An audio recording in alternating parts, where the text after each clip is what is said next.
Welcome, guys, to Fantasy Sports Island.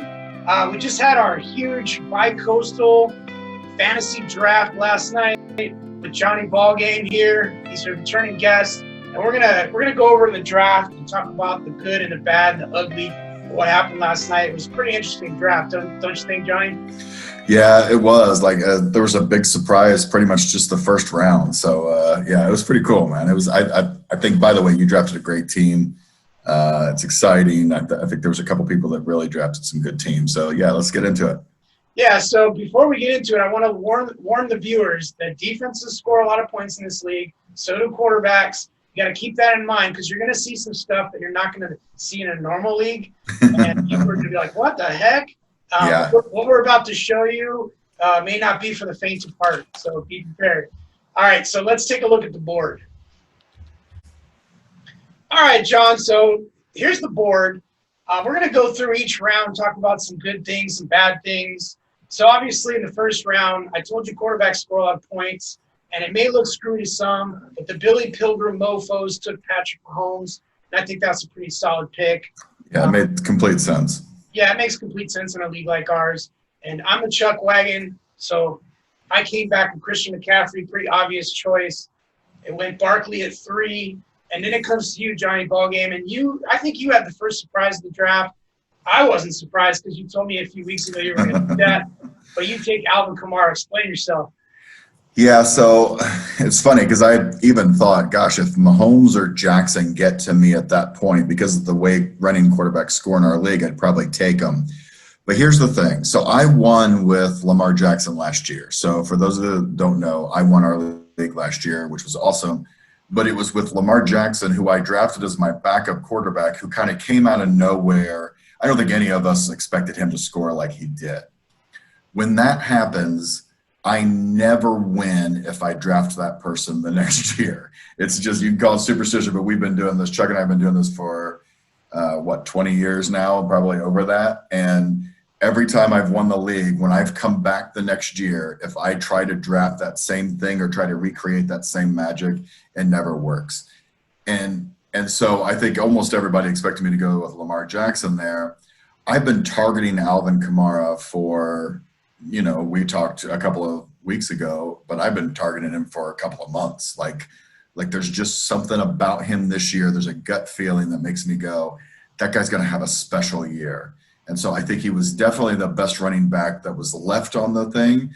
And I think he's better than Barkley, who was taken a pick ahead. So I thought I could still get a pretty special quarterback coming back, but there's not that many running backs who go 3 downs, who catch a ton of passes, who run a prolific offense, Right. who can also just run like a beast, and who also have a really good backup running back to take off some of that pressure so that they're always fresh and do a really good job. I know a lot of people get nervous if there's 2 good running backs.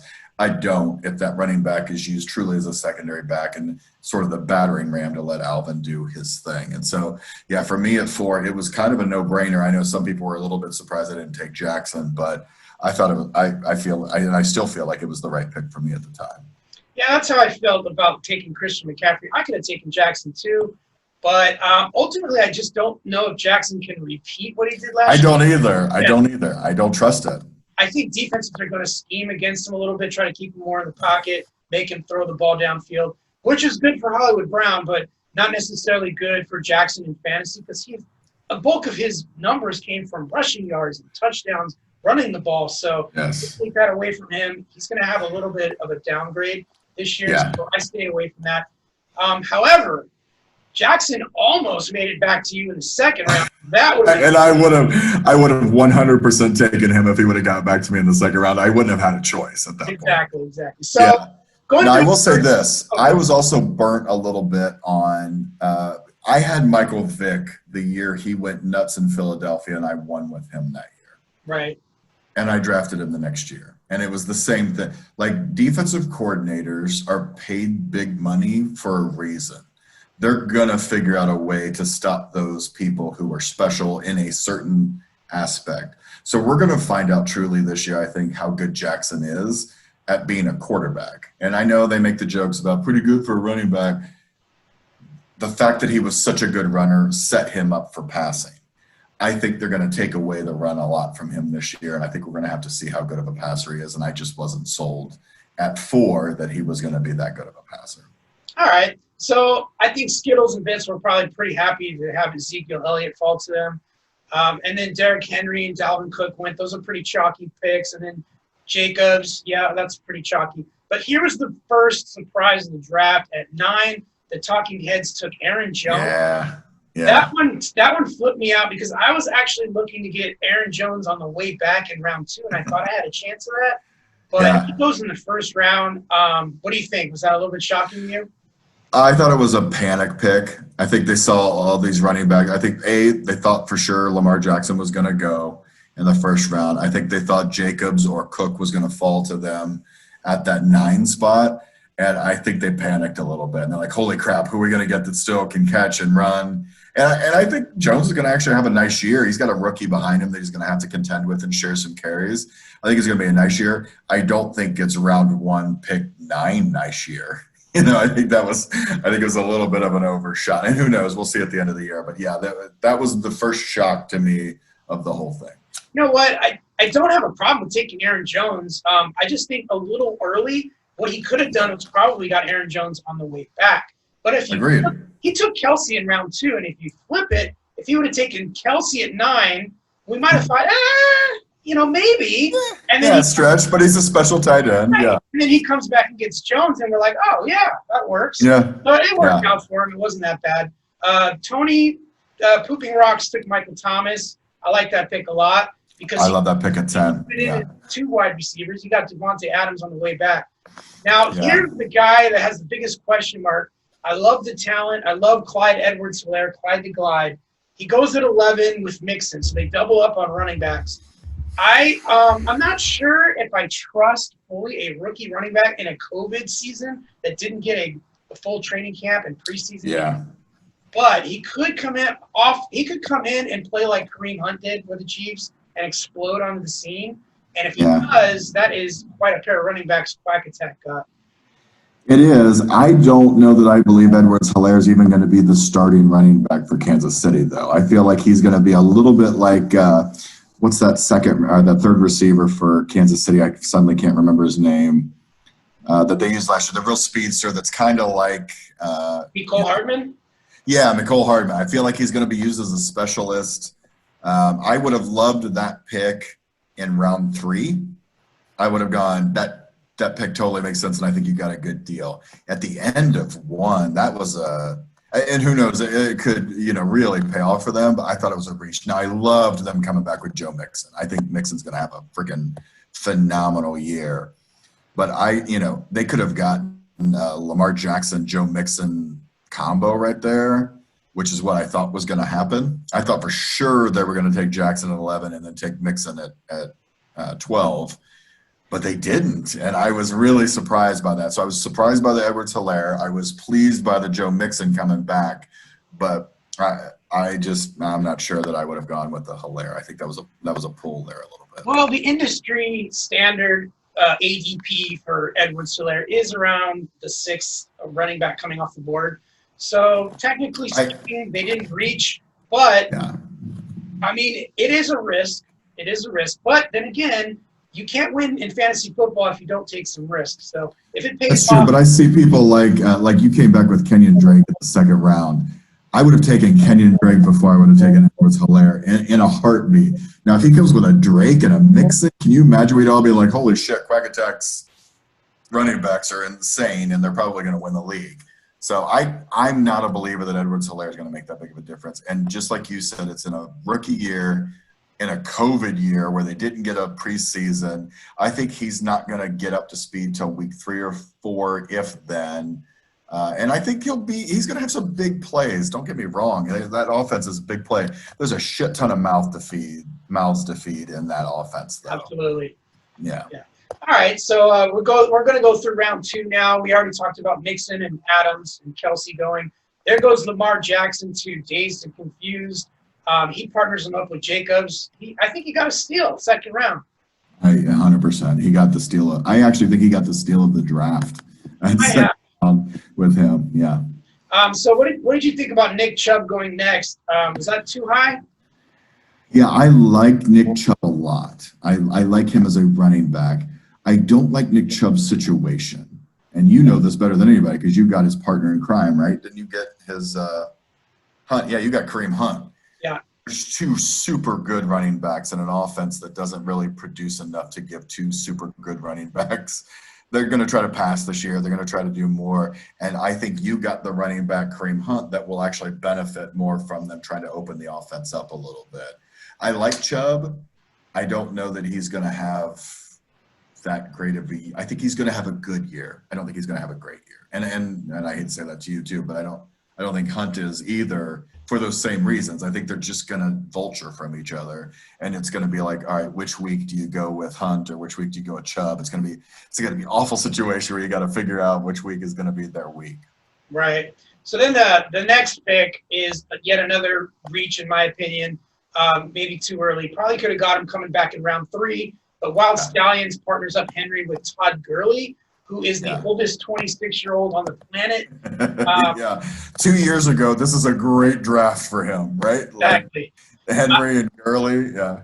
I have heard Atlanta's coaches talking up Gurley. They're saying he's going to get anywhere from 15 to 25 touches. And I've said all along, hey, if he gets 20 touches a game, he's a top 10 running back. Yeah, he's healthy. Do I buy it? No. I don't believe that that's going to happen. And if Gurley comes out of the gate slow and they realize he's damaged goods, Gurley could end up being a guy that gets maybe into a 50-50 split with some of those other running backs in Atlanta.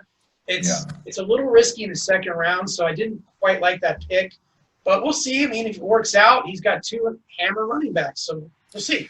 Yeah, and I don't think Stallions gets enough credit for 6 with Derrick Henry, by the way, because I actually think he's going to have a phenomenal year. I think, they're already talking about how much more he's catching the ball out of the backfield and showing some video of him catching the ball over his shoulder, and he really worked on that part of his game. If Derrick Henry starts catching passes out of the backfield, coming from Tennessee and having watched this guy kind of grow was the last couple of years, Derrick Henry will be the number 1 running back in our offense, in our league this year. Wow, that's a bold statement. It's a bold statement, but his rushing, the way he accelerates and the way he gets into the open field and what he can do in the open field for such a big dude.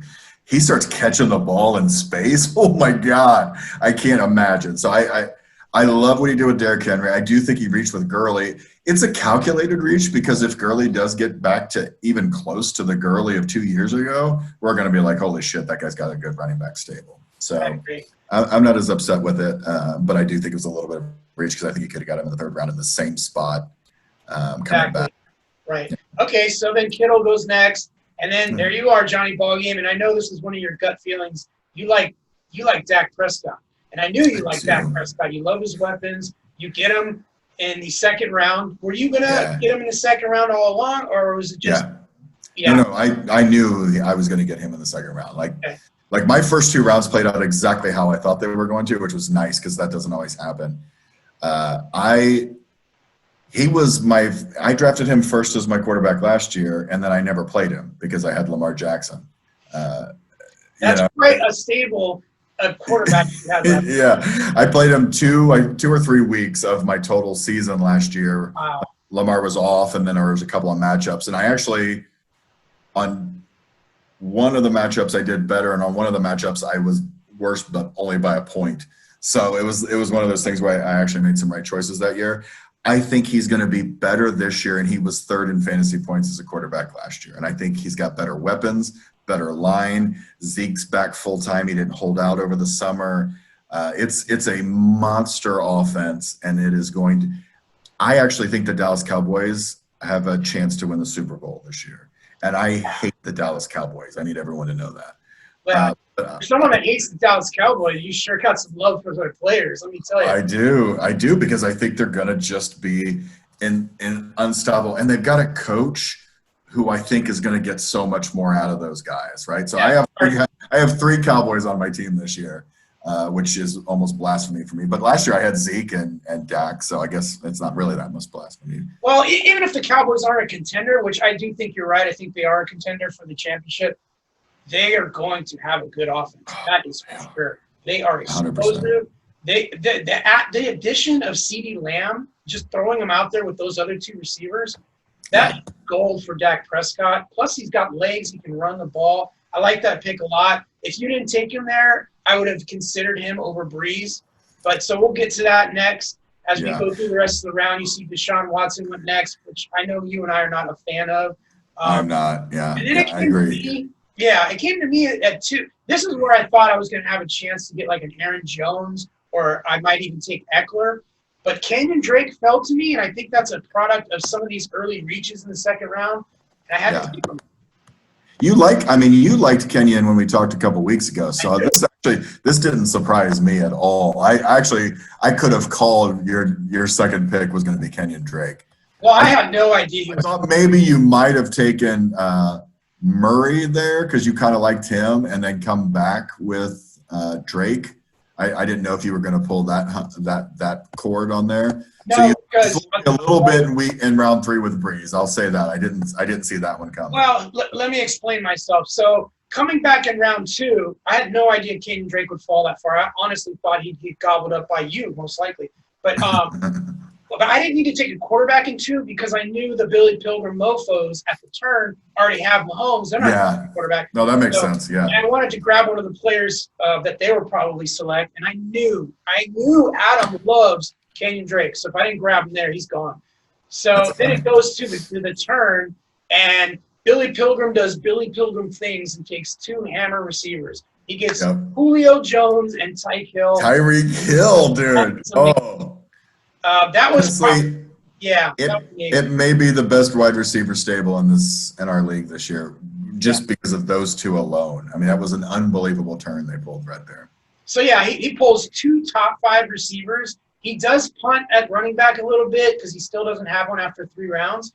But you got to take 2 guys. We'll talk about his running backs later because I'm not a believer in them. But my God, his receivers are just stupid. Yeah, it's phenomenal. So now let me explain myself. It comes to Drew Brees. I take him in round 3. And a lot of people are going to be like, Drew Brees, he's like 10th on my list. Yeah, he is, but not in this league. If you go and look in our league and hit the average points per game for our league, Drew Brees finished 2nd, barely behind your boy, Lamar Jackson. Nobody knows this, but because we are an efficiency point league, we reward points for completing versus incompletion. So if you have more completions than incompletions, that's a great point. You're getting points. And Drew Brees, and he throws touchdowns. And he does throw touchdowns. Drew Brees leads the league in percentage every year. Drew Brees is a top 5 quarterback in this format as long as he stays healthy. And so I got him, 5th running back off the board. I'll take it. Yeah. So you've got Breeze, and then you've got a monster running back, right? McCaffrey and Drake. So far, you've got the best running backs of anybody here. Maybe. We'll see. I like Drake. I'm just afraid of the injury history. But if he stays healthy, I think you're right. Yeah. All right. So let's continue on. We go Austin Eckler, really, I thought was a good pick by Peyton's Ghost. He gets Barkley and Eckler. That could be also one of the best running back duos in our league as well. It could be. It's funny because I'm not a believer in either of those 2 guys as much as a lot of other people are. I saw Eckler 2 years ago when he had a shot when Gordon was injured, and he never really took the reins. Now, he had a good start till last season, but Gordon still came back and ended up taking it from him. So, again, it'll be interesting to see if he can be the full-time guy because he does get injured a little bit. I like him. I like his speed. I really like him as a 2nd running back. And so we'll see. You're right. If Barkley pans out, and you already know my thoughts on Barkley, I'm not as sold on him. But look, I mean, on paper, he's got Deshaun Watson, one of the top quarterbacks in our league, Saquon Barkley, and Austin Eckler. I mean, that's a nice start for those 3 positions. Yeah. The only worry I have for Eckler is he played with Phillip Rivers, and Phillip Rivers is captain checkdown. He's going to dump those running backs all day long. Tyrod Taylor is not captain checkdown. He likes to throw down the field. Well, he does, but he does check down a lot too. Like when he was with Buffalo, he actually, if you look at his stats, he checked down a lot. I think he gets this thing because he does have a big arm, but he doesn't always pull the trigger on that big arm, and I'm not sure. Yeah, he plays it safe. I don't know if he checks down as much as Phillip Rivers, But Yeah, he might more throw to underneath receivers as opposed to checking down a running right, back. exactly. All right, so That's then you take your second Cowboy with Amari Cooper, and yeah, why not? I mean, Amari Cooper's a top 10 receiver. You're getting him in the third round. Yeah, and I love the connection. You know, we've always talked about that, how we like to have that connection if we can get one. So the Prescott to Cooper, and Cooper, I think, is going to have a great year. He's got somebody to take pressure off him on the other side with CD Lamb. I can't remember who the other receiver is, but they picked up somebody else too who's really good. So I liked him there. Yeah, that's a perfect pick for you right there. Miles Sanders falls all the way to the third round, the middle of the third round, to Skittles and Bits. They partner him up with Ezekiel Elliott. That's pretty good. They got George Kittle as well. I like that a lot. Then you got your little bit of run on receivers. Mike Evans. Hopkins goes late in the third round. Do you believe that? Yeah. There's just, I think we don't know what we're going to get, right? He's got Lamar, or Murray thrown to him. Not Lamar, but Murray thrown to him. And Kyler Murray, yeah. Kyler, yeah. And we just don't know. We don't know what we're going to get out of Hopkins this year. I like to think because he played with so many different quarterbacks in Houston that he can adapt to pretty much any quarterback and has shown us that he can. So I think Chimichanga's got a real steal in the third round with him. And now he's got Dalvin Cook. He's got Nick Chubb, who could have a big year, but he's probably, he'll have a good year. But Dalvin Cook, I think, is going to have a monster year. And now he's got a legitimate number one, top 5 wide receiver in the third round. So that's pretty insane. Yeah. And one of my favorite players is Godwin from Tampa Bay. I like that pick. Then here's another reach, in my opinion. I love the talent with Jonathan Taylor. But he goes in the third round. Marlon Mack is the incumbent starter there. Jonathan Taylor is going to have to earn that job. And who knows if that might just be a 50-50 split all year. I think it will be. Yeah. Jonathan Taylor's not Edgerrin James, right? He's not coming in, wrestling that out, becoming the rookie of the year. Jonathan Taylor's got a lot of talent. He's also got a lot of tread on his tires for just coming out of college as a rookie because he ran a crap ton in college. He did. I do think he'll eventually wrestle that job away from Marlon Mack, but not on a 100% basis. And I actually think Marlon Mack is still a pretty good running back. So, I'm with you. I think that was maybe the biggest reach of the first 3 rounds. So I agree. I think Taylor's more of a 4th or 5th round pick, and only after you already have your top 2 running backs. You want him to be a running back 3 in case it doesn't work out. But to each his own. All right. Yeah. So and then I think Tony panicked with his next pick. You don't like Chris Carson there? I don't like Chris Carson there. I understand he needed a running back bad because he went with Thomas and Adams in his first 2 picks, which are great wide receivers. He had no running back at that point, and it was shown, right? So now his hopes and dreams are now pinned on Chris Carson and James Conner, 2 running backs who really struggled last year, in my opinion. Carson's good when he's on the field. He gets hurt a lot. And then James Conner also obviously gets hurt a lot. So he's going to struggle a little bit in the running back shot. But although the rest of his team I thought was really solid, his running backs scare me almost as much as Billy Pilgrim mofos do. Okay. All right. I like Chris Carson. I don't really have a problem with that pick, to be honest. I think at that point, all the absolute hammer running backs were gone. And Carson's really the only one left that really isn't in a – although Carlos Hyde is there, and I've heard good things about Carlos Hyde, but I think Carson's still the main guy there. He's going to get almost all the carries. What do you think? I think he'll get a lot of the carries, and Hyde is just a guy that comes in and backs up people and performs really well when he's not the starter. Here's where I think I would have gone for Le'Veon Bell there. I would not touch Le'Veon Bell with I know, but you know how sometimes I get those gut feelings. Yeah. I think Le'Veon Bell is going to have a return this year, and you and I can have a side bet. I think his numbers will be better than Chris Carson's by the end of the year. Are you talking about just total points? Yep. I'll take that bet. I have no faith. The coach doesn't like him. The coach was forced to – they signed Le'Veon Bell against his wishes. Yep. But at some point, he's got to win, and that's their best shot. Honestly, though, unless they move Le'Veon Bell into the slot and use him more as a receiver, then you might be right. But at running back, he's slow. He doesn't look great. I think he's in trouble of losing his job to the rookie that's coming in there, P. Ryan. Honestly, I think that's a risk. So I would take Carson over Bell, but we can debate that all night long. Yeah, but I mean, there are a couple of other people that I might have taken before, like Mostert out of San Francisco. I would have taken before I would have taken Chris Carson. Yeah, Mostert could be gold, or he could be like last year, a timeshare. So we'll see.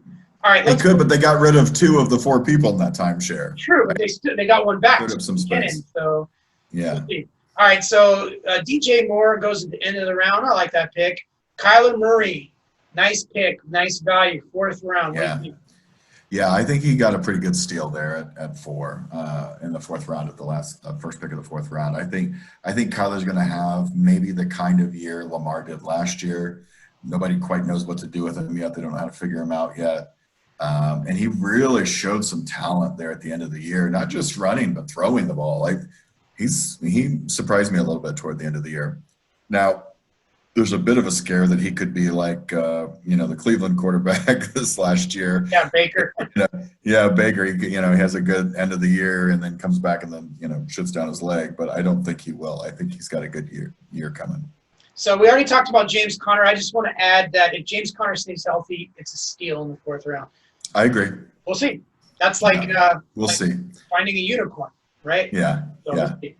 All right, so Robert Woods. I like this pick a lot. He goes next. And then you got your tight end, Mark Andrews, also solid value there. Russell Wilson goes to the Chimichangas. I think that's a sneaky good pick. What do you think? He's got weapons. Yeah. I mean, I'm looking at Chimichangas now, and, he's got Russell Wilson, Hopkins, Dalvin Cook. He's like sneaking in there like, oh, okay. This team's somebody to look at. Yeah, he's got Russell Wilson's going to have a nice year. Yeah. Okay. Beckham. Do you think he returns to form this year? Nope. No. No. Simply said nope. I think he's going to have a better year. I don't think he's going to return to Odell. I don't even think he's the best receiver on his team. I think Jarvis Landry's better than him. Jarvis Landry's a better route runner, in my opinion, but Beckham is definitely the more athletic, amazing catch kind of guy.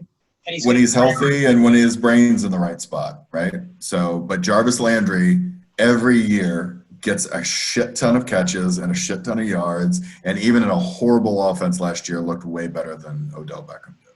All right. Well, I'm going to say Beckham has, in between his superstardom days and last year, he's going to come in somewhere in the middle. He's going to be a top 10 wide receiver, in my opinion, but just at the Really? You think end. so? Yeah, okay. Bottom end of the top 10 is my guess. Okay.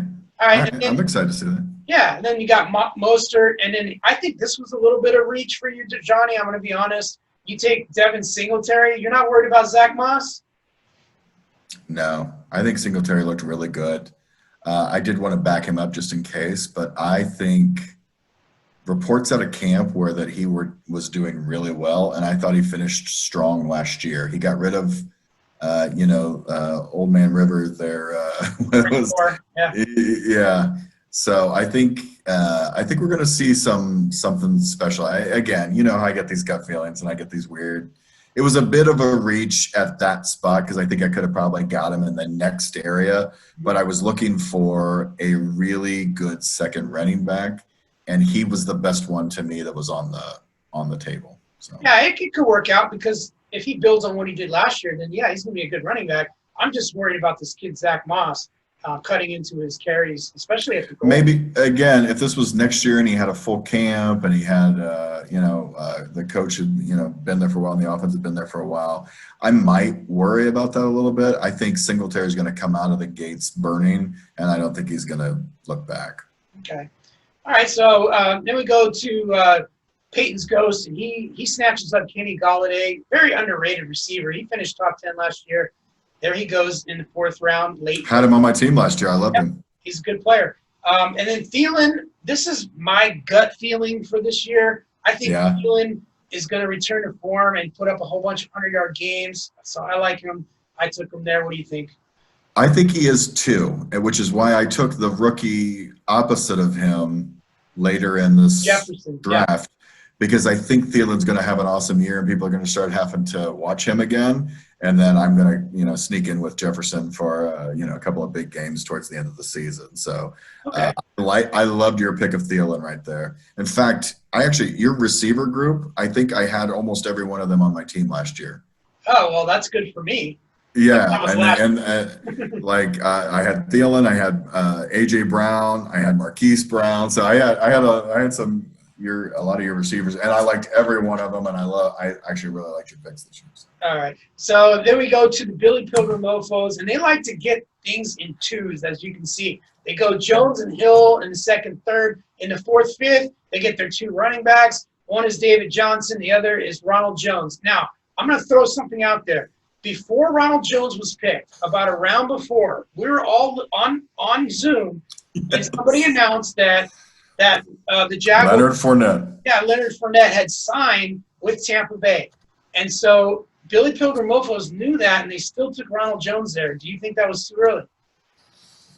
Yeah, I do. I actually also worry about David Johnson. I haven't seen any proof that he's going to return to form, and it's been 3 years since he was really good. So his first running back is David Johnson, and then he followed him up with a running back that may lose his job pretty close to immediately if Leonard Fournette shows anything in camp. All right, so on this one, I'm going to disagree just a little with you. I think Ronald Jones, maybe they reached a round or two too early, but ultimately I think he's the better talent. He fits that offense better, in my opinion. He's just the guy that can get more of the explosive plays. Fournette's the guy that likes to grind. Yeah, out. I like him better than that. I think that they signed Fournette, though, for a reason. Goal line. Yeah. Yeah. I think he's going to vulture all the goal line picks. I think he's going to vulture all the first down needs.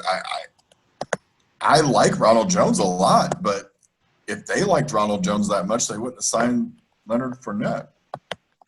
That's another thought, too. Why did they sign Leonard Fournette if they're so happy with Rojo? So we'll see about that.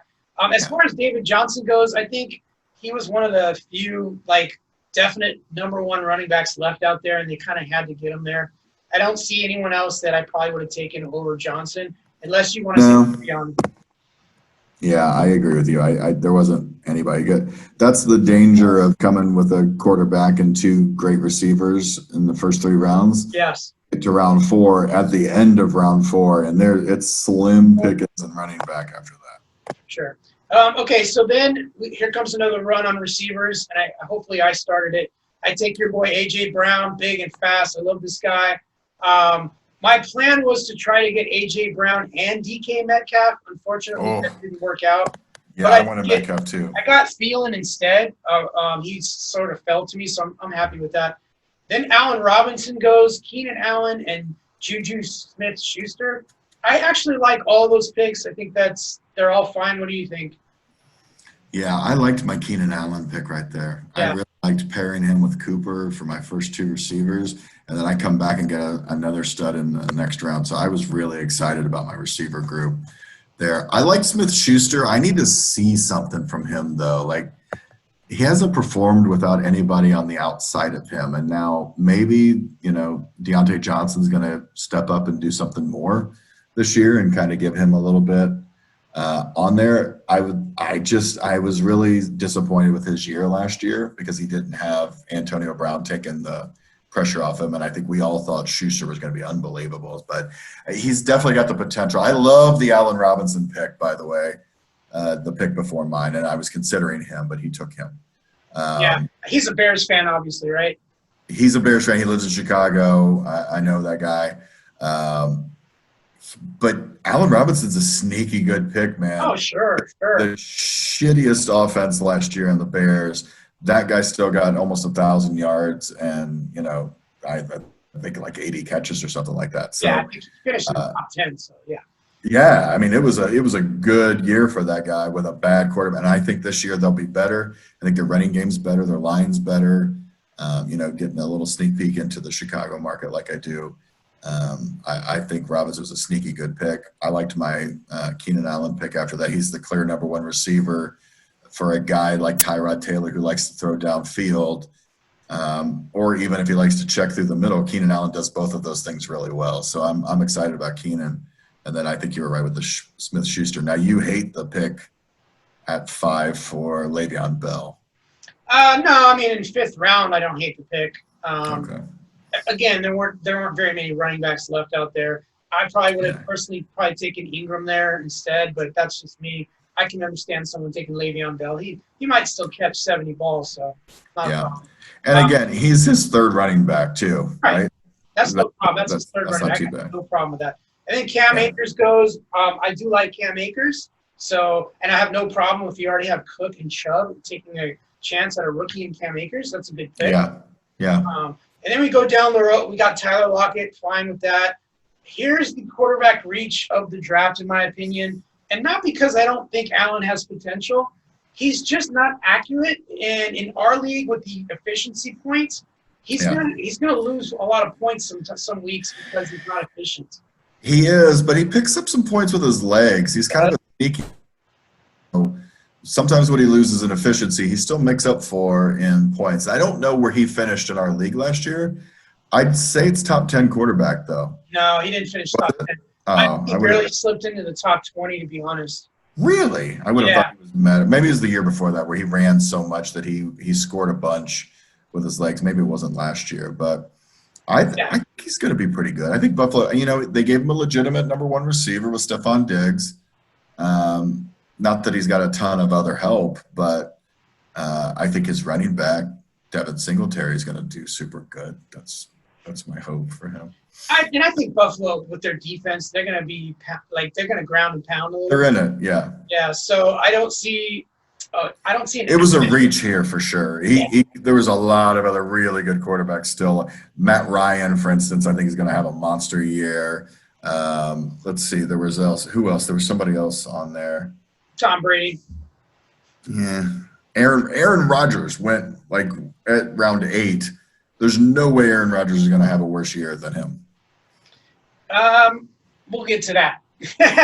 All right, so moving on, we'll see. So after Allen, Mark Ingram goes. I like that value there for Tony pooping rocks. He gets them. I do. Do you worry about though? What's his face? Dobbins. Yeah, because that's. God, he looks good. So I think J.K. Dobbins is going to play the role that Gus Edwards played last year, and that's to spell Ingram. And in that offense, there's plenty of ground rushing yards to get and to divvy up amongst the running backs. So I'm not too worried about it. Ingram's still a beast. He averaged 5 yards a carry. Oh, he's a great running back, yeah. Yeah, no problem. I worry a little bit about him vulturing more than what we think. And then you always have to worry about Lamar taking the other running, especially in the red zone. Oh, sure. Like that. So, but yeah, I think it's a good pick for round 5, pick 10. I think we're doing pretty good there. I think Tony was getting himself a little insurance because he had Connor and Carson. Getting Ingram is just in case, I think. Yeah, I agree. All right, and then we see the double. I love Calvin Ridley here. Yeah. I like both of them. I like Calvin Ridley and I like Terry McLaurin. I do too. I thought he really followed these up with 2 up and coming receivers that could just be beasts this year. So if you notice at the turns, our guys at the turns are doubling up at positions, which I kind of like that strategy. We'll see how it plays out the rest of the draft because it continues. Yeah, and he does it again. If you look at the next 2 picks, he's 4 receivers in a row of all young talent. Yeah. So the next picks are quarterbacks, Matt Ryan, Tom Brady. I think solid value on both of them. I think Brady's got too many weapons, man. I know you're a little down on him, but good Lord, give him Mike Evans on one side, give him Godwin on the other. He's got weapons. I mean, geez, he's just loaded. And then he's got Fournette now. I mean, come on, man. Just too many weapons. Wait, I thought you just said Jones was going to be the – Jones is going to be fine, but also Fournette when Jones needs a spell. I know. Yeah. I know. All right. I think Matt Ryan, who's good every other year, is due for a good year. He didn't have a great year last year. He just has a way of every other year going, holy shit, that's right, Matt Ryan still plays. And he's got Calvin Ridley. He's got Julio Jones. I don't know who his running back's going to be this year. Gurley. Oh, that's right, Gurley. Yeah. So, I mean, he's got some talent right there. I took his tight end because I had, Hooper last year, and he was a monster for me, and Hooper left, and I thought, well, let me get the guys who replaced Hooper. Matt Ryan loves throwing to his tight ends. He loves throwing to tight ends. That's why I took him as my first one. All right, and then we got Cooper Kupp, DK Metcalf, Stephon Diggs, Julian Edelman, Cortland Sutton. So out of those picks, I was hoping either Metcalf or Sutton would fall to me. Neither one did, and you got Cortland Sutton. I think that's a great pick. I love that. I love that pick there. Although I was also gunning for DK Metcalf, so you're right. You would not have gotten him there. I wouldn't have gotten him. I wanted that guy so bad, and I thought for sure I could get him in that round. I was right. I could get him in that round, but only if I picked 3 picks too soon. Exactly. But as a secondary to that guy, I got the number 1 receiver on the Broncos, who are clearly going to try to pass more. And Cortland Sutton's he's talented, man. That guy's. I loved watching him last year. I thought he was starting to come into his own. He had some injury issues a little bit, but once his quarterback got going, which, Billy Pilgrim Mofos end up taking a shot on him a little bit later as their backup quarterback, I thought they looked like a nice combo, one that you could sort of start to count on in years to come. And so, yeah, I was excited to get him. Yeah, that was a good pick. I like that pick. And then you got Zach Ertz, pretty good value, getting him in the 6th round. Mm-hmm. And Kareem Hunt is the guy I was on from the beginning. I'm you have loved this guy. Because I just have this feeling that the starting running back is going to go down to injury. And if he does, I have a top 5 running back to go with McCaffrey. 100%. Yeah. Yeah. Yeah, and at that point, now you're trying to figure out who you're playing every week, right? I mean, that's your biggest problem is who do I play every week? And in the meantime, in the meantime, Kareem Hunt's a good PPR kind of backup in a buy situations. I can play him anyways, so I like that pick. Here we go. Billy Pilgrim Mofos doing Billy Pilgrim Mofo things. They like to double up the turns, and they decided we're going to not only take a defense here, we're going to double up and take the top 2 defenses. So Pittsburgh, San Francisco off the board. Some people are going to think that's too early, but really in this league, it's not. It's the right time. They nailed it. They nailed it. I thought this was brilliant right here. They took the best 2 defenses, so much so that I was like, I don't need a defense for another couple of rounds because I would only have targeted one of those 2 defenses in those 2 rounds. Exactly. And not only that, but now, I mean, if you're really a believer in the Steelers and Niners and you take them both, now someone else doesn't get to have one of those 2 top defenses. So not only are you putting them both on your roster and just playing the matchups each week, you're taking away an opportunity for another team to get a lot of points from a good defense. That's exactly right. Yeah, I think that was. I loved it. I love their picks. That was the most shocking part of the entire draft. I did not expect them to take 2 defenses. Oh, I didn't either. And I don't know why, because they do it every year. Adam does this shit all the time. Why did we not see this coming? I don't know, because I didn't. All right, now this here was my favorite pick of the draft. Every time I mocked him getting him in the 7th, and I got him in the 7th. Got him in the 7th. Marquise Hollywood Brown. That is my boy this year. I love this guy. He bulked up a little bit. I think Lamar's going to hit him deep for about 10 touchdowns. What do you think? I 100% agree with you. I think he's going to have to throw more, and he's going to throw them all to Marquise. He's a really talented receiver. He's fast. You're right. He bulked up a little bit because he was a little too skinny last year. I think you got a steal in round 7. Do you feel a little Tyke Hill in him? Mm-hmm. He does remind me of Tyke Hill. Actually, a little bit, but he's a little bit bigger than Tyke Hill, right? So Tyke Hill's kind of a specialist, get you that fast, quick hitter stuff. I think Marquise is going to give you some over-the-middle stuff that you're going to be surprised about. So I do feel like he's got that fast, quick twitch stuff, but because he bulked up a little bit and because there's not that much else to throw to, he's going to give you a different route tree than Tyke Hill will. Okay. All right, good. We're going to skip ahead a few picks. I see Leonard Fournette went there in the 7th round. And, of course, we knew that he had gone to Tampa. So is this good value in the 7th round? It's not horrible. I think it's a nice flyer to take in the 7th round. I took a flyer the pick before that with Melvin Gordon. I know he's got to deal with Lindsey, but I think he wrestles that job away. Melvin Gordon's still fairly young, and he's still athletic, and I feel the same way about Fournette. Fournette's 26 years old. Yeah. Melvin Gordon was having an issue with the thin air, but I think he'll adjust to that. I do too. I think he's the better talent than Lindsey, so I think he ultimately wins out. So I do like your pick there. And the Fournette pick, I probably would have avoided it because I don't want to get into, RBVCs. I'd rather just move on from that. But I could see the value in taking Fournette. If he somehow wrestled that job away in Tampa, he could be a steal in round 7. So He is. Also, think about it though. Skittles and Bits already had Elliott, they already had Miles Sanders, and they already had Mostert. Right. So Fournette's a flyer at 4, right? He's the fourth back. I have So no problem with that. yeah. By the way, I went Melvin Gordon because I was slightly worried by that round about Devin Singletary. If I'm being honest, I wanted a little insurance and a for sure really talented running back just in case. So, Yeah, that's fine. I mean, that's your third running back. If he pans out, you got a good hammer there, so it's no problem. yeah. Then we see Gronk and Waller go. I think Gronk's probably a reach, but who knows? Gronk's too early. Gronk, Yeah. I think he could have got Gronk like 2 rounds after that, quite frankly. Probably. Waller was solid value there. Then I like Waller. We see the rookie Swift go in the 7th round. That could be sneaky good there. Could be sneaky good. I don't know enough about him. He was really good at Georgia. I mean, I know that much, but I think he could end up wrestling that from carry on. But to me, at best, it feels like a timeshare and not a true number 1. So it's a little unnerving, and he is not super awesome at the running back anyway. So he's got Jacobs, and then that's his running back. Yeah. We're thin. Little shaky there to start. Thin. Yeah. Yeah. All right. James White goes to the talking heads, and then we get 2 running backs in a row. Actually, receivers. Receivers. 3 wide receivers in a row. The old man, AJ Green, goes to the Bengals fan, Tony. I actually love this pick. If AJ I do too. returns to form, look out. Yeah.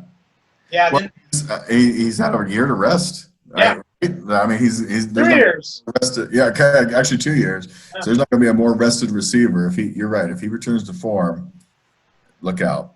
And then you got the Chark monster. I love him. Chark. And Michael Gallup, I like him too in Dallas, and I bet you do too, because Dak's going to be throwing him the ball. So 4 receivers in a row for the Quack Attack to go with DJ Moore. So they now have 5 receivers. That is really wide receiver heavy there, but I'm okay with it because they're all good.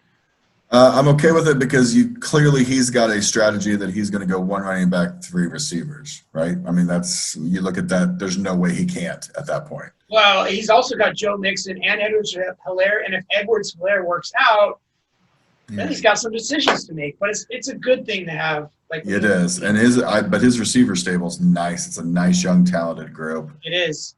Yeah. Yeah, I like their draft so far, and pairing them with Kyler Murray, that works for me. All right, so for the remaining rounds, we're going to kind of go through them a little quicker. Yep. So after Gallup, we see Ingram went, and then Tyler Boyd, Jarvis Landry, Devontae Parker, all solid picks. Aaron Rodgers goes in the 8th. The Bills' defense. Here comes the runs of defense. So the Bills go first, and then you get the Ravens. Were you excited to get the Ravens? I was excited to get the Ravens. I thought they were the 3rd best defense on the thing. I think the Bills rely a little bit too much on big plays. I was excited. Actually, let me be honest. I thought they were the 2nd best defense. I thought the 49ers are the best defense. I think the Steelers are a little overrated where they were, but they were neck and neck with the Ravens, so I could have taken either one of those and been happy. I was excited that the Ravens fell, though. Okay, and then the Bears go to the Chicago fan, Peyton's Ghost. Yeah. So no surprise there. I think the Bears are a little bit of a reach, but hey, it's fantasy football. You want to have fun. If you're rooting for your team, take the Bears. Whatever, man. I'm cool with that. Right. All right, so then we go down the board a little. Higbee and Johnson. I took Tyler Higbee, hoping that the Rams run 12 formation. And if they do, Higbee's gold. If they don't, I'm in trouble. I'll have to use my other tight end, which we'll get to in a minute. Yeah, I liked that tight end right there, though. They used him a lot last year, and I think they're going to continue to use him even more. I think they kind of started to see what he had towards the end of the season last year. So I liked your Higbee pick there. And then the 8th round finishes with Deontay Johnson goes at the end of the 8th round. I do like Deontay Johnson. I think he's a weapon for Roethlisberger. And we'll see. He's young. He's explosive. Did you think they needed to go for him there, though? They probably could have gotten him around later.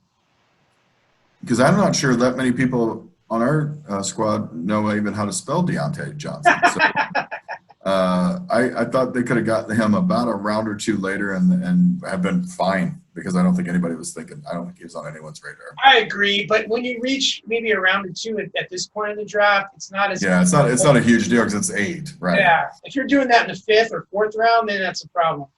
Yeah. All right. So after the 8th round, we go into the 9th round. Take a look at the 9th round, Johnny. Does anything stand out? Does anything surprise you? Did anybody reach there in the 9th round? No, I liked Mason Dobbins there. I think in the 9th round, I thought that was good. Latavius Murray was good too. Here's who I think is maybe the steal of this round is Jerry Jeudy. I like that guy. Yeah. So do you think Drew Lock's going to pepper that guy?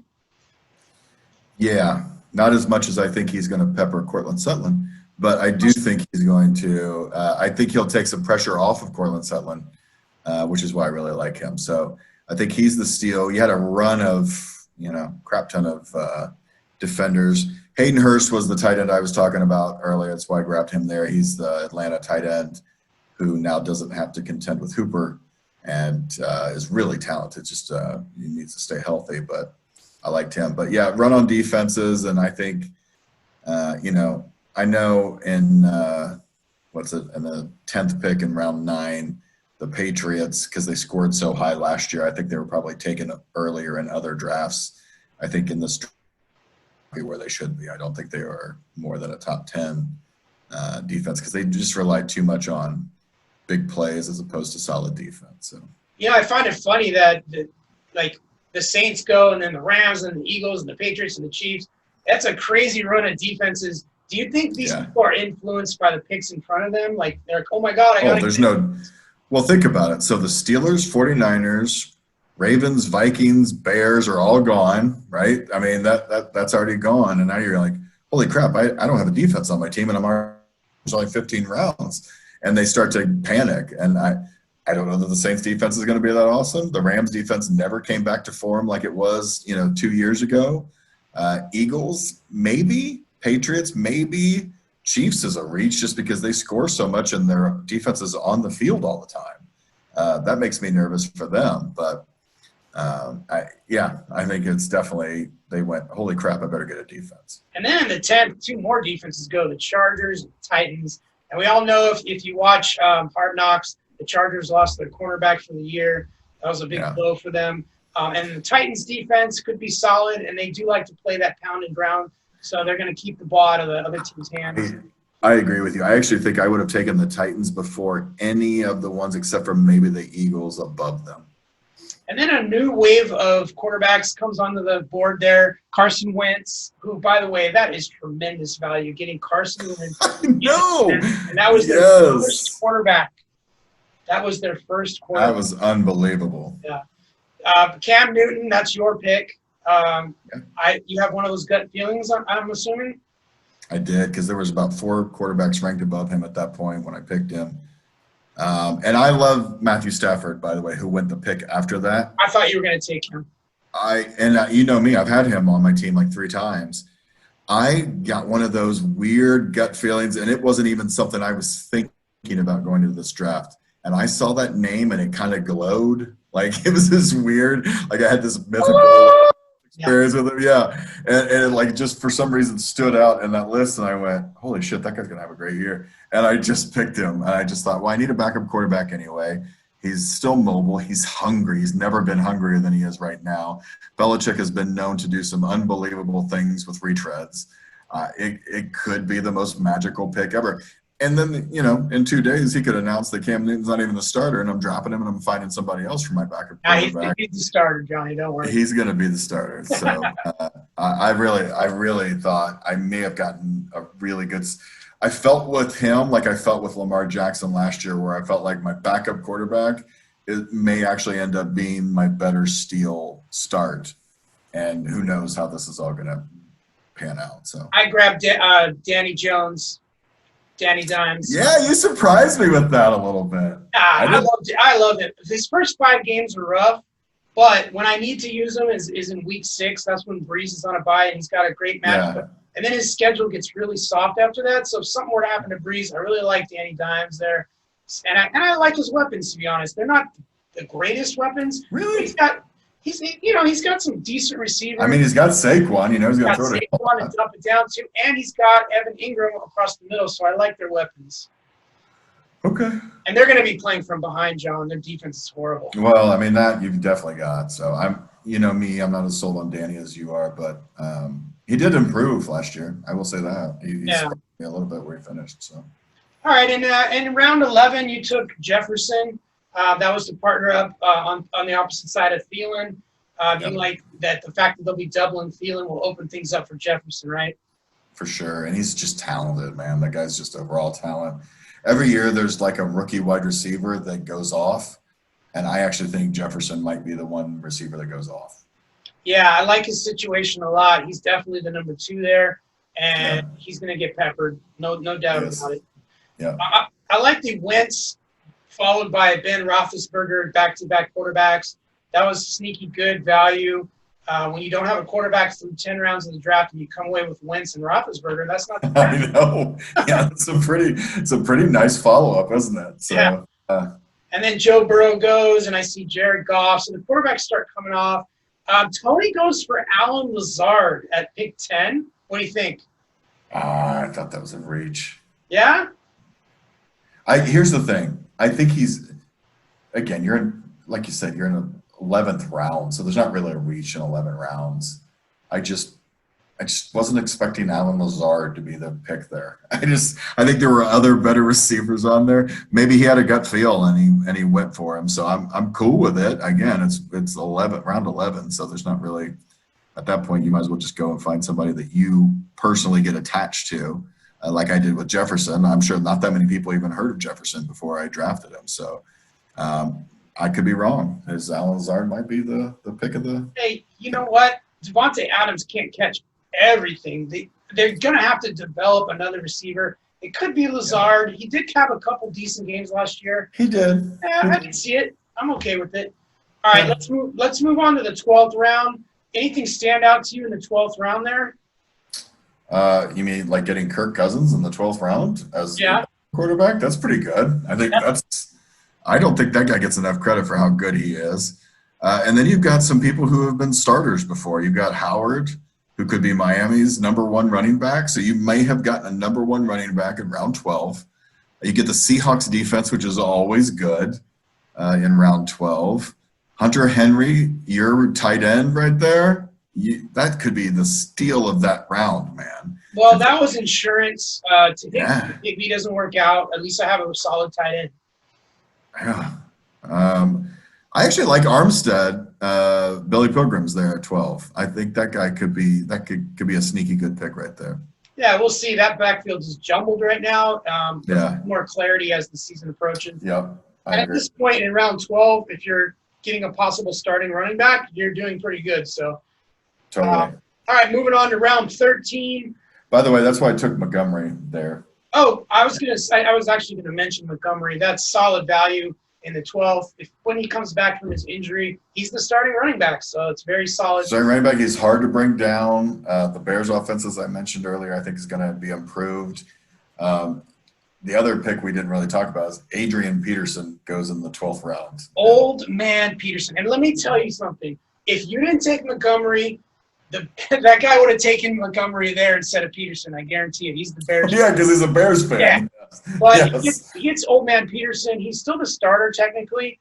I just don't think he's got any gas left in the tank. What do you think? I don't think he's got enough either. And there's a couple of real young, hungry guys behind him. They got rid of Chris Thompson because he's over in Jacksonville now. But there's a couple of really good young guys behind him that I think will end up overtaking him. Okay. And then we're going to go to round 13 there. Marlon Mack, I get him only because he's still a starter. Return of the Mack, dude. I mean, Return of the Mack, definitely. That's a great value round at 13, right? You just got a guy who's probably still going to be the starter. Everybody's expecting this rookie to transplant him, and I don't think he's going to. I thought that was a really good value pick right there at 13. Well, also, the Colts supposedly have the best offensive line in football, so there might be enough to go around for both Jonathan Taylor and Marlon Mack, even if they share. Yep. Now, can we talk about the first place kicker being taken in round 13? Yes. So I said I was going to bust his balls, and he was actually taken in round 12. It was Tucker.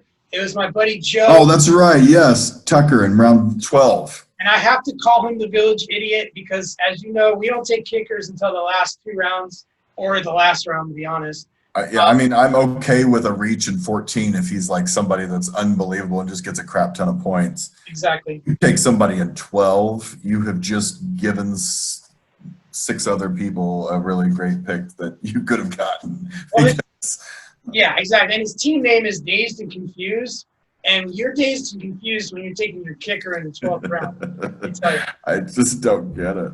So then the kickers started coming off the board in the 13th after that with Harrison Butt Kicker and Robbie Gold and a bunch of guys go after that. I don't see anything that stands out in round 13. Pretty solid picks there. Maybe Chris Thompson in Jacksonville. Do you like him? Chris Thompson in Jacksonville, I might like. I don't know how that shakes out. It feels a little bit like a running back by committee now. Chris Thompson's going to be the third down back, so he's probably going to catch a decent. He'll catch balls, yeah. And then, Jimmy Garoppolo might be a solid backup quarterback right there. Yeah. That might be okay. I know I took my backup tight end in this round. I thought Drew Lock has potential to be another solid backup quarterback in this round that was taken there. I actually thought there were some pretty good picks in this round. Even the Phillip Lindsay, even though I hope he, breaks his – actually, I don't hope he gets hurt, but I hope he gets – You hope he breaks his dick. I know you. Something like that, yes. I hope he has some sort of unmanly injury. Yeah. And succumbs to Melvin Gordon. But I do think it's a good pick. I think Anthony Miller's okay for the Bears. He's not really done anything that I would hope he would do. But and then, you start getting more kickers in the next round. Yeah, and then round 14, Tony took my guy, Brashard Perriman. I'm really high on him. I was hoping he called to me in the end of 14, but he didn't. And that's okay. Tony knew I liked him, but Tony likes him too, so I was happy that he got him. Yeah, that was actually pretty cool. It's funny because he was giving you some hints that he wanted him. So yeah, I wasn't going to take Perriman until one of the last 2 rounds anyways. So if you got him, you got him, and you got him, so it's fine. I'm happy with my receivers, so I didn't need to get him. Yeah, did you think it was a little weird that somebody had 3 quarterbacks? Like he went Wentz, Roethlisberger, and then 2 rounds later went with Bridgewater? Not necessarily because he got his quarterback so late. He's probably just doing a little protection. Just hedging his bets? Yeah, hedging himself a little bit. I'm fine with that. Some people are going to have 2 tight ends or 3 defenses. Like sometimes if you're weak at one position, you'll get an extra one. That's okay. Yeah. In this round, I was going to ask you about Robbie Anderson. You boldly said that he's the #1 receiver in Carolina. I beg to differ, and I said it was DJ Moore. But you think Robbie Anderson's going to come in there and just explode. Tell me why. He just feels to me like a guy that Bridgewater is going to trust more. DJ Moore is kind of the, wild card kind of guy. Robbie Anderson knows how to run routes. Robbie Anderson had success with the Jets when he had crap quarterbacks. And I think he's going to go in there and Bridgewater's going to keep finding him and he's going to keep doing yards. So I don't think DJ Moore is so much more of an outstanding talent. I mean, he was drafted in round 3 or 4. I got Robbie Anderson in round 14, and I doubt that there's going to be that much difference between those 2. Okay. I'm going to disagree, but you know what? I don't question the way you think, Johnny. When you have a gut feeling, you're usually right. So we're going to wait and see on that one. We'll see. A couple more kickers go. But again, even if DJ's way better than him, I got him in the 14th round. So it's not going to drop him. It's not going to not a big deal. Yeah. And in round 15, these are just, flyers for everyone or kickers if they needed to fill kickers. There's nothing really standing out except maybe Hawkinson is pretty good value at tight end in round 15. What do you think? Yeah, I think so. Herndon also, I think, actually could be good value as our Mr. Irrelevant last pick for the Jets tight end. I like Herndon, actually, yeah. I do too. So and also, actually, Gesicki or whatever. Yeah, he could be good. I think he could be good. I think Goddard could be good. I have to bust some balls. Give me 1 sec here, Johnny. I have to bust some balls. So Adam, the Mofos, he came on my podcast, and he told the world that Goddard was the 3rd best tight end on his board. And there he is. Really? He gets Jack Doyle in the 14th round, and Goddard goes in the last round. What the hell is that? I thought it was funny, though, because he's like, wait, Goddard's still on the board? Yeah, he couldn't find him. He didn't realize Goddard hadn't been picked. He would have took him. But I find that hilarious. His third favorite tight end. What? He could have got him in any round. How do you have him rated as your third tight end? Well, he thought he was going to break out. He kind of broke out last year. He had a lot of touchdowns. And I think Adam thinks they're going to use him more this year and kind of phase Zach Ertz out a little bit more. I'm not sure they're going to do that. But maybe they're going to be like the Patriots when they had Gronk and Aaron Hernandez and use both of them. We could see that. That'd be cool. Yeah. And then, you had a little bit of reach there with Tony Pollard. But, gosh, if Zeke gets injured, I think they got Zeke, didn't they? Are they the ones who got Zeke? Let's see. See if I can move up there. Yeah, because they were fifth. Yeah, they got Zeke. So they basically just drafted them an insurance policy at the end. Yeah, that's a good pick. Yeah. So those are your 15 rounds. The draft went really smooth. I'm gonna take this off the screen now. Hold on. All right, John. So we went over the entire draft. If we had to do it all over again, is there anything you would have done differently? I don't think so. Maybe not. I might have thought about the Devin Singletary again. That's probably the one area where I go, is my number 2 running back. I actually think Melvin Gordon's going to end up being my number 2 running back there anyway. So I'll have Alvin Kamara and Melvin Gordon. And any other year, if I told you I had Melvin Gordon and Alvin Kamara, you'd be like, holy shit, what a great stable of running backs you have. Right. So as my third running back, that's pretty good. And I do think that Devin Singletary is going to have a good year. So that was probably my only reach. I'm excited about my quarterbacks. I'm excited about my running backs. Excited about my receivers. I feel good about mine. How about you? Anything you would have done different? So every time I mocked it, I basically got it down to a science, and my team that I drafted was very much like the way that I mocked it. So it's kind of went the way I thought it would. There were some surprises. I think if I had to do it over again, though, I'd probably in that 6th round, I might have grabbed the defense instead of letting Don and Adam grab the top 2 back-to-back. That kind of freaked me out a little bit. I think you thought you were going to get a really good one on the 7th back round. I was going to get Pittsburgh pretty soon there. I just didn't think they were going to go right there. At least not 2 defenses like that in a row. That kind of creeped me out. But other than that, I thought I did well. I'm happy with my team. So did we learn anything from this draft? Is there anything? I think don't you think overall it's a really competitive league though? Like as you look at teams top to bottom, there's nobody I go, well, that team's super weak, right? Like everybody's got some strengths. Everybody's got some. There's a few teams that I think could probably have been better and maybe done a little bit better in the draft. But for the most part, even our newcomers, we had at least two newcomers, maybe 3.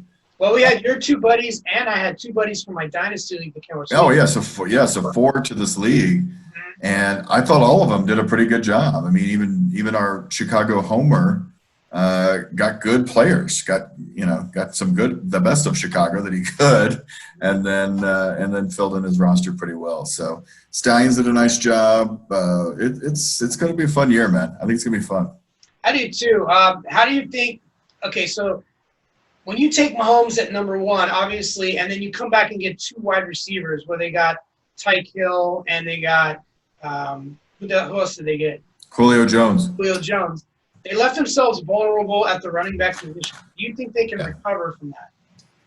I do, because I think they could go to 1 running back and 3 wide receivers pretty easily because they've got some pretty good receivers there. So with our league, because we've got some flexibility with the way we can do it, 3 running backs, 1 wide receiver, 2 tight ends if you need to. I think they'll make up for it in other ways. I do think that's their weak spot. Every other spot, they're so solid. And they've got potential to be really good in running backs, right? So if David Johnson returns to form and Ronald Jones wins that job outright, they're fine. That's a freaking good team right there. I'm literally terrified of their team, John. I am too. All the teams that I'm competing against, I think they're the toughest. I got to be real. I do too. I honestly do. I do. I feel like they're probably number 1. I feel like, you and I are probably 2, 3, 4, somewhere in there. There's a couple other really good ones though. There's nobody I can think of that was super weak. Because even I thought we're not doing really good draft. Ended up coming back and getting some good people later. Right. Where holy shit, they just made up for all the deficits that I think they had. Like the team that waited till the 10th round to get their quarterback. Yeah. And then they end up with Wentz and Roethlisberger. Like, Yes. so a lot of people that follow the gurus that tell you wait on a quarterback, they're being rewarded by watching this video. They're seeing, oh, look, I could have gotten Carson Wentz and Roethlisberger. Actually, that was very lucky that those two guys fell to them that late in our draft. Yeah, I would not, if you're drafting still after this, I would not count on Wentz being in round 10. That was such a lucky, and then you followed up with Roethlisberger, who I don't know is going to have a great year, but sure, good backup quarterback to your Carson Wentz, who, by the way, was looking like an MVP at some point. Right. I mean, he put together a pretty decent season with absolutely no receivers last year. They were all none. You and I almost played receiver for the Eagles. That's how bad the Eagles receivers were. Is there anybody on the board or not on the board? Anybody that didn't get drafted that you thought for sure would get drafted last night? I went through and looked. I didn't see a ton, right? I mean, did you find anybody that you went, oh, I can't believe that guy didn't get drafted? Yeah. So what I did is I had drafted Deebo Samuel in the last round, and then I noticed that not only could I put Deebo on the IR because he's hurt, Marvin Jones didn't get picked. So I picked up Marvin Jones. Oh, that might be. I remember you picking him up, so maybe that's why, because he's not on my board from the Open. So I liked that. I mean, think about that. It's like round 15 to get Marvin Jones, who's still, probably a top 20 receiver right now, and everybody goes, Marvin Jones, that guy's old. Yeah, well, he's got production. He still produces it. He's got Matthew Stafford throwing to him. Exactly. So, there is a guy. Oh, there is somebody I thought of. The Patriots wide receiver, N'Keal Harry. Yeah. Did he get drafted? No, he did not. And same token, the running back, Sonny Michel, didn't get taken. And word came out today that Damian Harris was the running back that was flashing in camp. He hurt his hand, and he's going to be out for a while. Sonny Michel's the starting running back. Nobody has him. That's crazy. Actually, that's crazy. I don't think I realized. Until you just said that, I didn't even think about that guy's name. Johnny Ballgame's going to go pick him up right now. If you're watching this podcast and you're in this league, go get Sonny Michel. Yeah, but no, by the time you are watching this, if you're in our league, it's too late. It's too late because Daddy's already got him. The Godfather Don's already got him. Somebody's got him. Yeah. That's interesting, dude. I didn't even think about that. Yeah. I was off of him, but I just heard today that Damian Harris is most likely out. So I can see Sonny Michel kind of like reestablishing himself in the pecking order there. Mm-hmm. It's just so weird. My only problem with Patriots running backs, so I don't know that I'm going to go get him, is you just don't know. You don't know from week to week. Is it going to be James White? Is it going to be Sonny Michel? Is it going to be Damian Harris? Is it going to be a combination? Is it going to be some weird dude we've never heard of come out of nowhere and have a great week for 2 weeks and then never be heard from again? Right. That's the Patriots offense is just weird. Yeah. He doesn't like fantasy football, okay? No, he does not. Belichick hates us. Yes, he does. Because whenever we think we figured it out, he switches it up on us. So, yeah. I don't care. I don't care about fantasy football. Moving on to Miami. Moving on to Miami. All right, John. I appreciate you coming on tonight. Yeah, buddy. It was a great draft. It's a lot of fun. If you haven't played fantasy football yet, and I got some buddies that watch these videos, and I'm talking to you, Big Papa, you need to get into a fantasy football league. Is it not the greatest thing ever, John? It's like Christmas Day. It is. And again, we've played in this league. Half of us have played in this league for almost 20 years. And it is literally like a family reunion when we get on these things. And, we had to all do it through Zoom this year, which was fine. We're all kind of used to that now anyway. But it was just good to see people's faces and good to see, getting the rips on each other and the camaraderie that goes with it. If you're not doing this and you love football, then I don't get it, because this makes you love football even more and it gets you just closer to the people that you love. So, yeah, man, it was a great time, Chuck. Yeah, and then one other thing about playing fantasy football, man, you are knowledgeable about all the players when you play fantasy football. The guy, if you're a fan of just one team and you watch football, you're not going to know crap about the other team's second, third string guys, but you know them when you play fantasy football, so it makes you a little bit smarter. It does. It makes you watch football differently too, right? So instead of just only wanting to watch your team, Right. like you start rooting for the Washington football team. You'll watch the shittiest game of the week just because of the players. So yeah, I mean, I never thought about the Seattle Seahawks, and then all of a sudden I got a couple players, and I'm like, hey, let me watch the Seattle game. I want to see what's going on with the Seattle Seahawks. So it'll make you watch from a whole different aspect, and it's just fun. It's just fun. I mean, at the end of the day, it's just freaking fun. all right, John, I appreciate you coming on. Next week, Yeah, what buddy. I'd like to do is reconnect with you, and we're going to go over your starting lineup before the games on Thursday. What do you think? All right, we'll see if we can get that hooked up, man. All right, man. I appreciate it. Once You again, got it. guys, like, comment, subscribe, all that good stuff. Thanks for watching the Fantasy Sports Island podcast. We're going to do this every weekend, so make sure you tune in. Do it. All right, guys. Aloha. Aloha. Thanks, guys.